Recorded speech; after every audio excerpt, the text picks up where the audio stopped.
A little bit numb. A survey of big companies showing that they expect healthcare costs to spike by nearly 9% next year. That cash from somewhere, but guess where? Swiss America's CEO Craig Smith says workers will end up picking the tab, if not fewer of them to pick up that tab.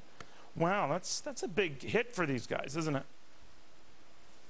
It sure is, Neil, and I got to tell you, I think that the estimates of it only increasing 9% are very soft. I mean, there's no way these healthcare costs are not going up dramatically, given that pre-existing conditions are going to be covered. We're going to keep children up to age 26 on the insurance.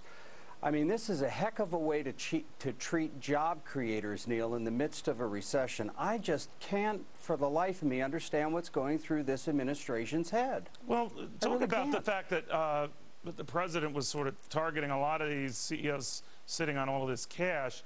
He's opened up a new front, I think. I could be very wrong, but it appeared to be a new front by talking about why they're hoarding that cash and that they're going to have to do something with that cash. In other words, he's going to force them to do something with that cash. What do you think? Well, I can tell you why we're sitting on probably larger reserves than we've ever had. I don't know what the next move is going to be out of Washington, D.C. What happens? Look, Neil, I'm very concerned about state taxes in Arizona. In this health care bill, they have given the states zero ability to enforce the federal standards. Now, when that has to go into play, how are the states going to handle those extra costs? I believe my state taxes are going to go up.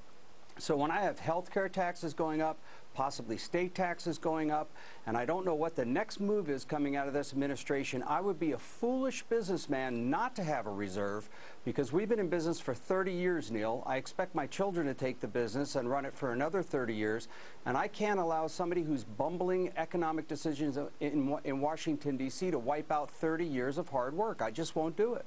Do you think that an extension, even a one-year extension in the top tax rate, would ameliorate those concerns?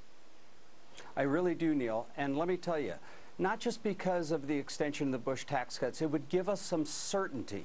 As a businessman, only be 1 year certainty, you know. But at least I know I have that year, and now I can put. Look, I've been planning for higher taxes, Neil. My last 2 years, ever since Mr. Obama became elected, I've been planning on higher taxes.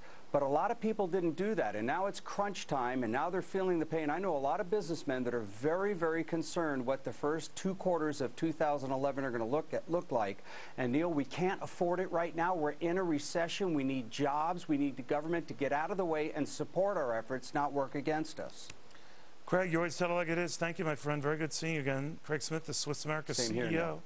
Calls him as he sees him. Well, you ever wonder why college costs keep going up a lot faster than your pay? Now we know. It's not what administrators are